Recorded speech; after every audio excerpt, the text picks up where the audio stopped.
So, hi, Marion. Thank you so much for joining me today. Hello there. Yeah, lovely to be here. Thanks for having me. No problem at all. So, we're going to do a quick Q&A style conversation about you as our tutor and our Glasgow hub. So, if we just Uh-huh. start off, could you tell us a little bit about your role with Astranti Connect? Yeah, so I've been with Astranti. This is my second year of teaching. And I came on originally to teach the higher levels, actually. So I taught level 5 and level 6.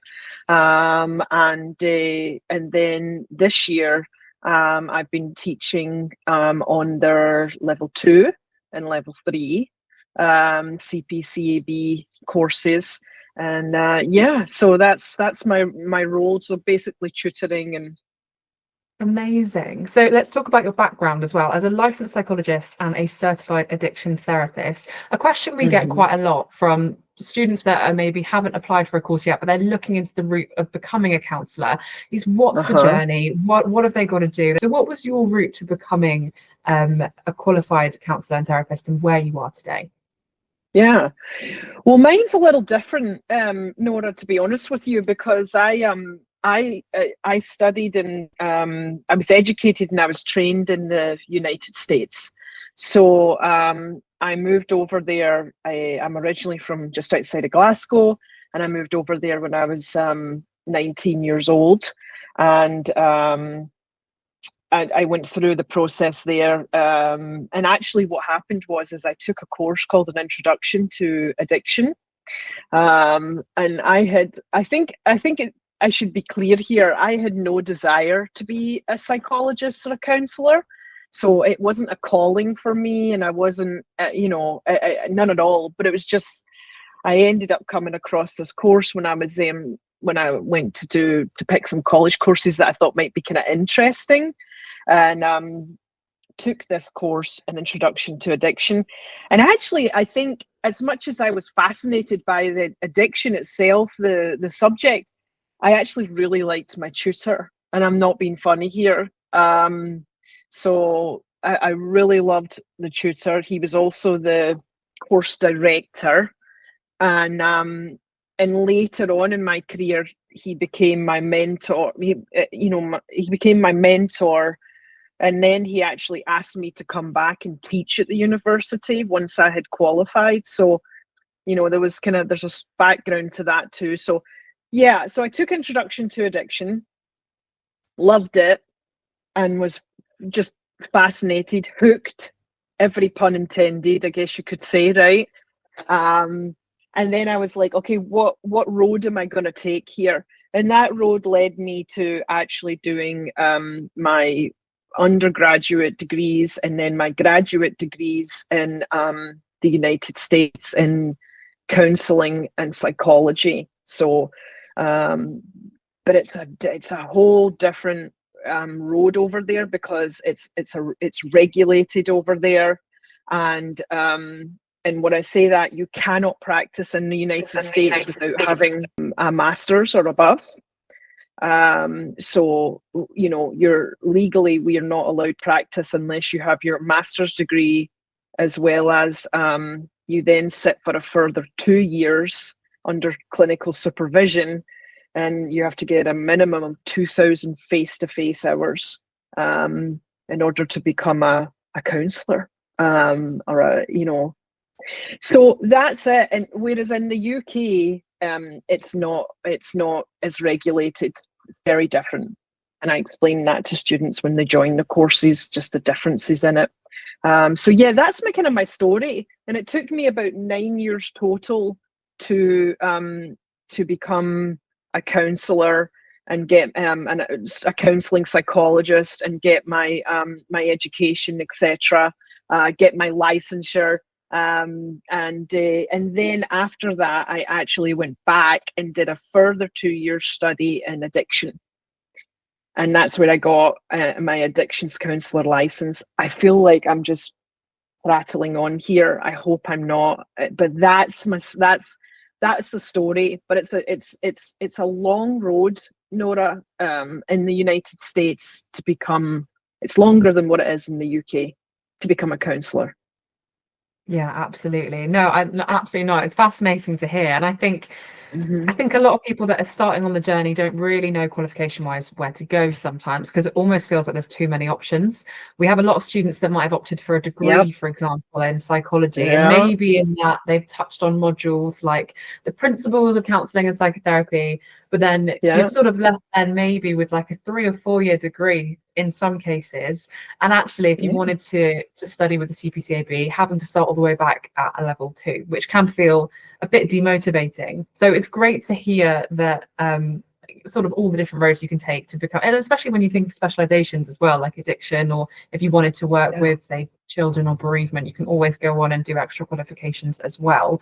But Yeah. we've got, I mean, at Astranti, that's what we're trying to work on, I guess, a little bit at the moment, at having these opportunities for people that have got some prior experience, but they might not be CPCAB courses specifically. Like we're running a Yeah. conversion course at the moment for people that need to kind of get topped up onto what they've already got, but it's not quite the same Yeah. thing. But yeah, it's tricky, isn't it? And it's lovely that you said as well that you've got a tutor, or you had a tutor at the time that was great. Because my next question was going to be, what inspired you to become a tutor with Astranti Connect? Do you think that maybe having a role model that was that sort of inspirational for you at the time played a role in that? Yeah, I mean, this is an interesting one because, yeah, I was very grateful that this person asked me to come back, and once I'd finished my masters, had said to me, I'd love to have you on our program teaching. And I'd never, again, no desire to be a teacher or in any way. So yeah, I was at first. My initial thought is no, I'm not interested in teaching.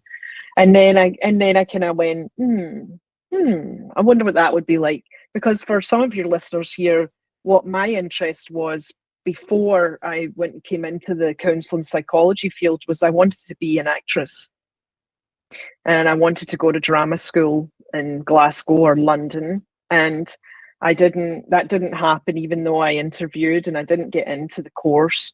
But I think what teaching does for me is it naturally allows me to use some of those skills and some of those traits I have in myself about being in front of the camera, or being in front of students, and just, yeah, and just I don't know, it's not that I'm putting on anything, but it just, there's something about like that acting area that's quite similar to when you're a teacher. I'm not shy. I get a buzz standing up in front of people.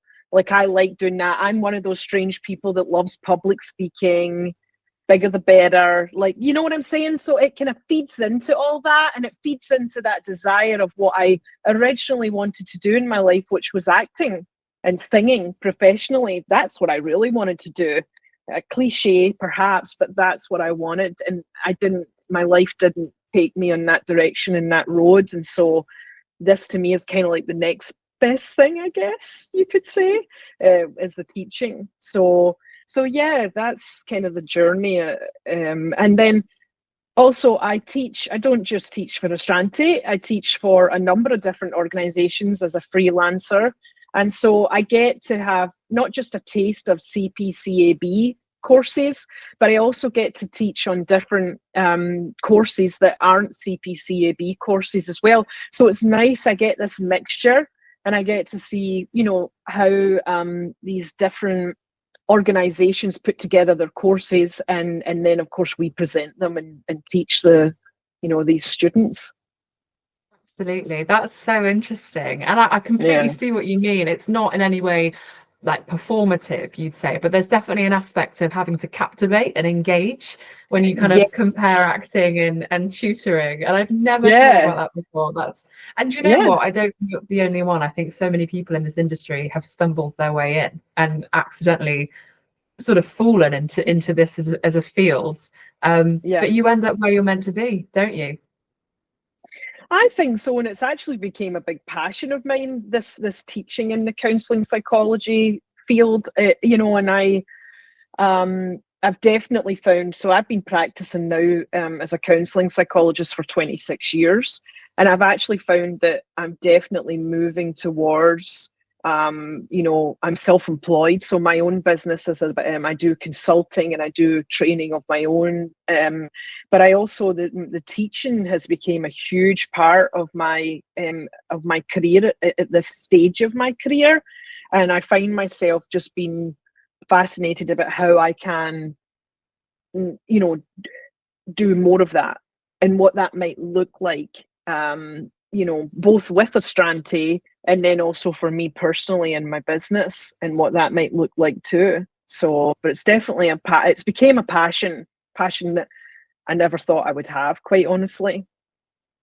It's amazing. I think you need that as well, because I think that absolutely shines through as a tutor. When you love what you're doing, you can tell Love it. as a student.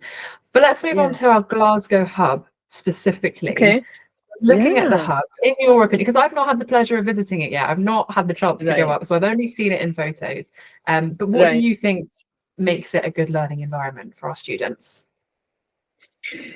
Well, look, I'm a coach. I'm co-tutoring on our level 4 Edinburgh course. So with the and I love it, and I love that too. And it's been I've been championing Astranti to get us a Glasgow hub, to get us a Glasgow course, and I'm so excited that this is coming into fruition, and this could happen. Glasgow's a great city. So is Edinburgh. Don't get me wrong, but I'm a Glasgow gal or a lass. But from being just outside of Glasgow, and just loving the city itself, and where our location is at the trade halls, which is a beautiful old building in the merchant city area. I hope I don't get that wrong. And it's lovely, and it's a lot of people do their weddings at it actually. So you know, for anyone familiar with the trade halls in Glasgow, but Glasgow itself is a great city, loads of shopping opportunities, places to stay. And I always, because I don't live in Glasgow, I live about 2.5 hours outside of Glasgow. I always drive wise. I always come down and usually stay while I'm teaching. So I love it. It gives me an opportunity to get cool walks around the city, bit of shopping in, get some time to get my class and everything together. And yeah, it's just got as the kids say, it's got a great vibe to it, Glasgow. So I'm just really excited for this to get started. Absolutely. No, that sounds amazing. I'm inspired. I want to join now. And You're looking at welcome.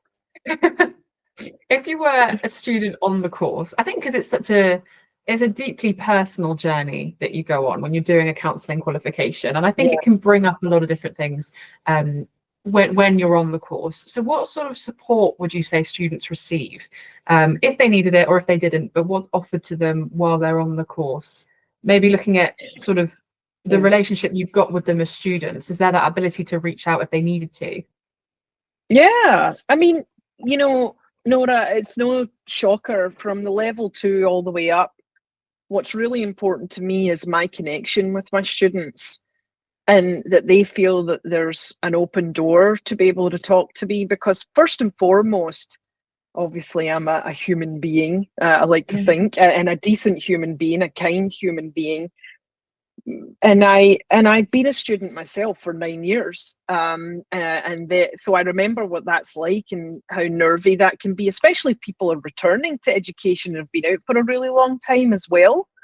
So, you know, I think that connection is important with me, open door policy, and knowing where they can get a hold of me, and that I want my classes to not only be engaging and fun, but also safe and contained, and that they're going to be taken care of in this teaching environment, and that they can rely on me and my experience of teaching, because I've been teaching since I got my master's degree, which was 2005. So I've been teaching a while now.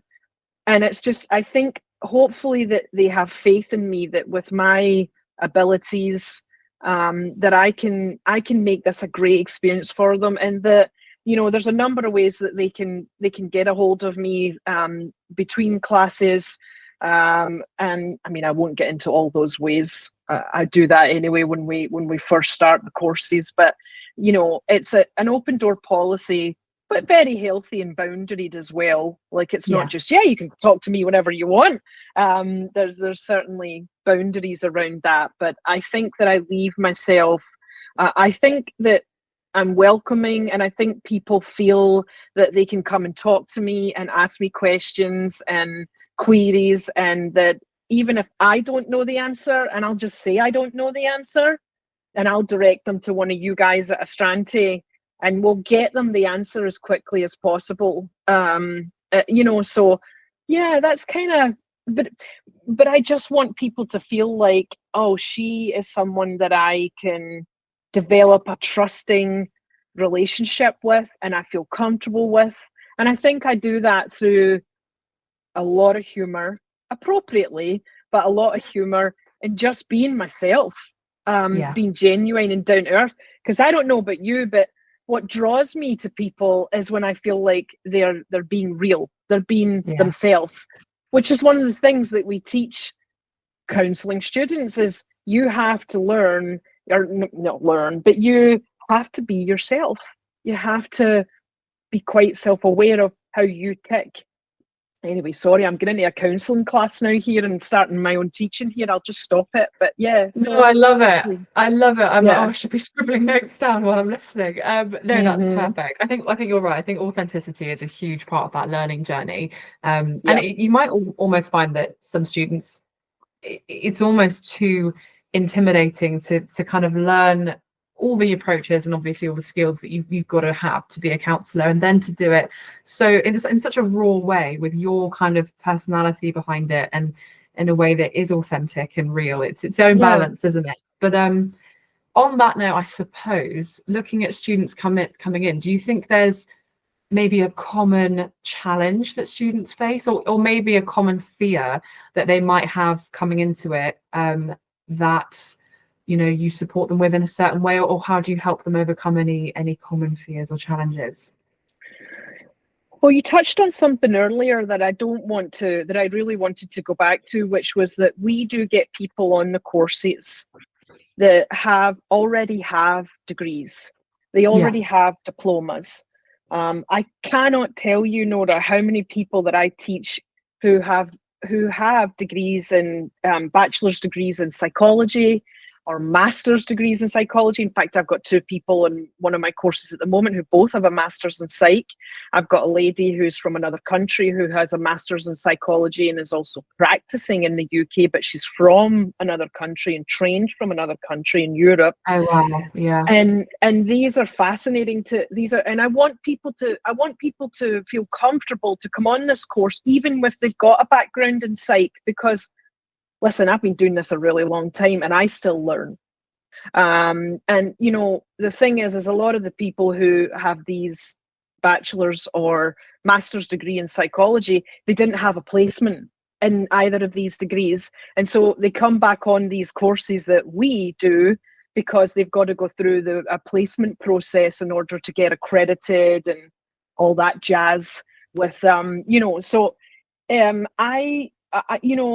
I don't want to discourage people who already are in the field, or who in some way don't have they don't have the credentials needed for accreditation here in the UK. So that's something I wanted to add to you. But common challenge that I find more and more, to answer your question, is the good old imposter syndrome.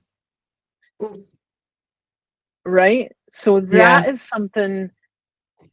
Just people like a lack of confidence, or like, can I do this?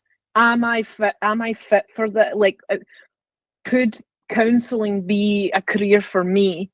Or being in the mental health field.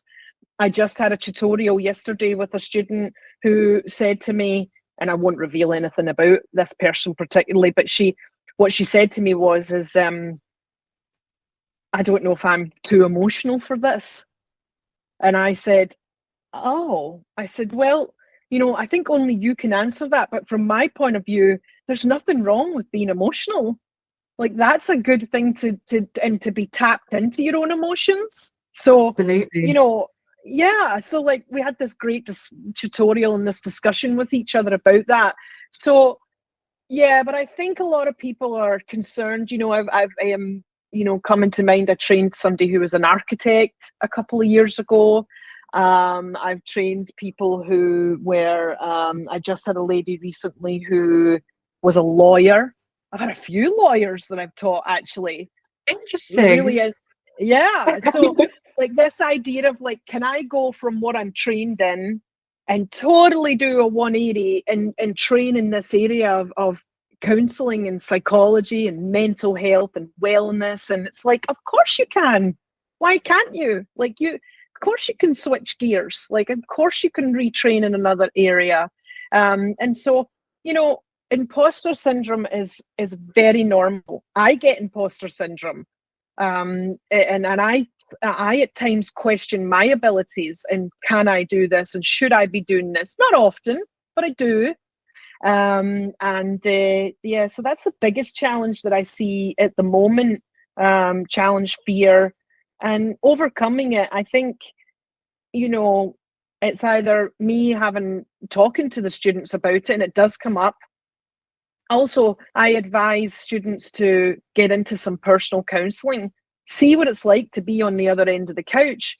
Now, nowadays, it's very unlikely that people haven't had some sort of counselling, even in the UK. True. But there are people who haven't. And so I say, if you're going to train to be a counsellor, you really need to know what it's like to be on the other side of the couch, to know what it's like to, the other chair, to know what it's like to go to counselling. And I know in our level 4, it's definitely recommended. If not, they have to. They need to know what that feels like. It's a requirement now. Yeah, I think it is a requirement. But you're absolutely right. Absolutely right. And actually, it's so interesting because you touched on what my next question was going to be, which was, I feel like going from paper to practice, the idea of building up that confidence to work face to face with clients must be a huge challenge. So could you speak about that? And what if I'm too emotional? What assets that must be as well to have that empathy to sort of tap into. It's definitely got to be seen as more of a plus and a skill than anything else. Yeah. So sorry, Nora, what is it are you starting your level 4? Yeah, I'm doing I've done a 4-year bachelor's degree in psychology, but I've done counselling and psychotherapy specific modules in the last year. And in September, I'm doing one of our Astranti Connect FastTrack courses, because I've got those modules with a bit of experience behind me. So it'll be the level 2 to 4 FastTrack course. So 2.5 years overall. I'm very, very excited. Well, that's what my Glasgow course is too. So we should, the listeners should know that that's what the Glasgow course is going to be, is that it's 2.5 years fast track from level 2 to level 4. And how exciting for you. To answer your question, how do you get over the kind of like the idea of like, the skills practice and learning to be a counsellor and those skills? It's like anything else, practice. Practice. That's why there's so much from level 2 all the way up to level 6. There's constant skills practice in all of these courses, heavy duty stuff. People get so nervous, rightfully so. But, I always tell a story to all my students, no matter what level. I say, how do you think people who are doctors or heart surgeons, a heart surgeon, how do you think they start? They don't like go to med school and then like the week after they start med school, they're in like, opening a body up and like working on a heart. Do you know what I mean? Like get out the way. I could do this.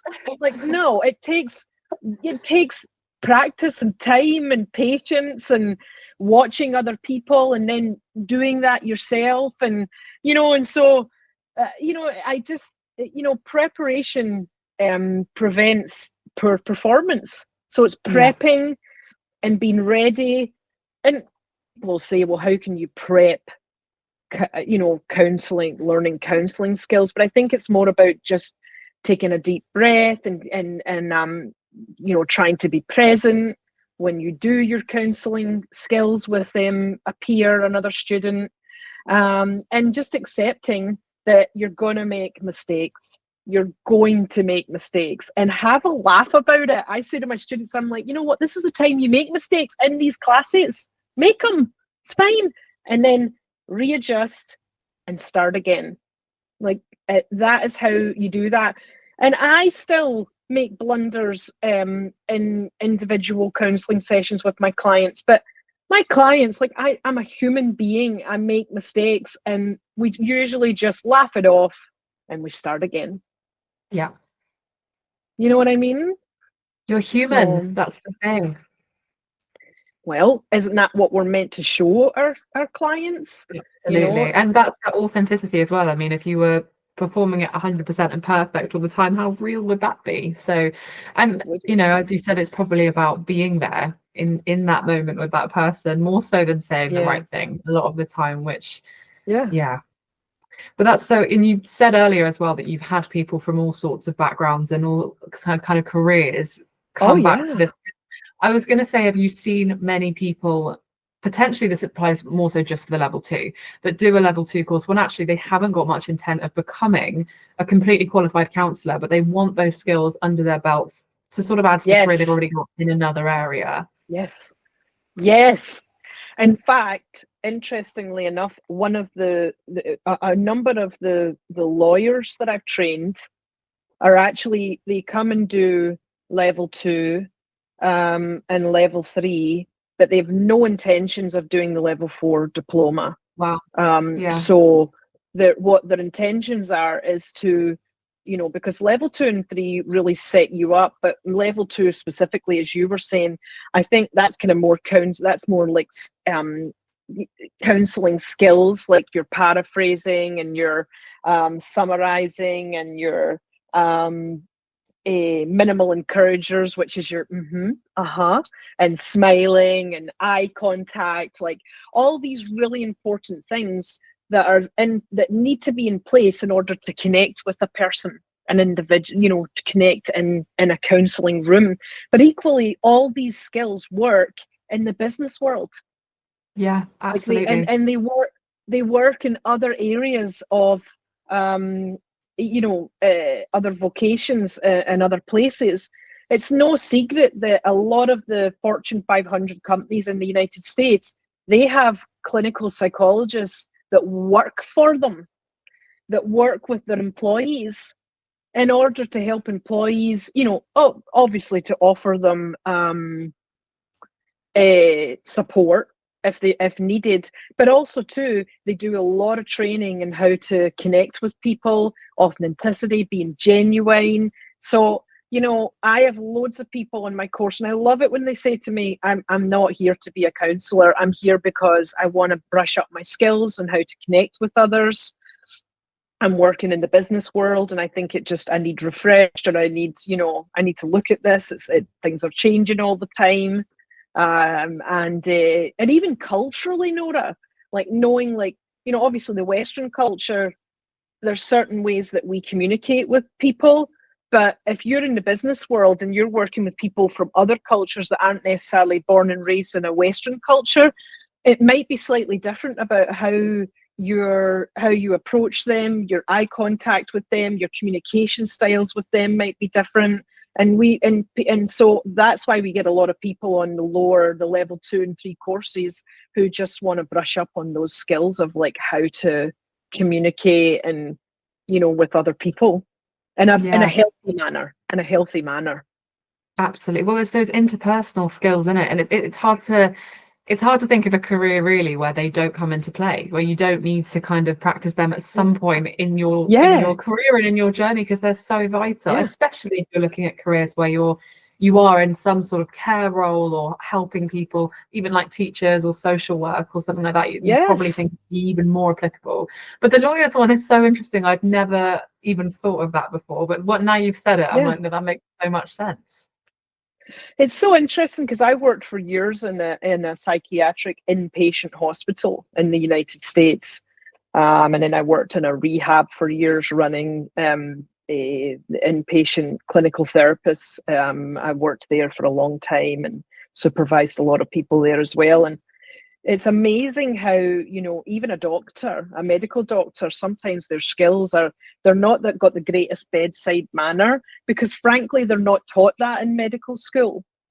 And I think, you know, it's not a surprise to me that I have people that come on the courses who are even in the health field, and who the skills they learn in level 2 and 3 and even level 4 can help them with their bedside manner, can help them with connection.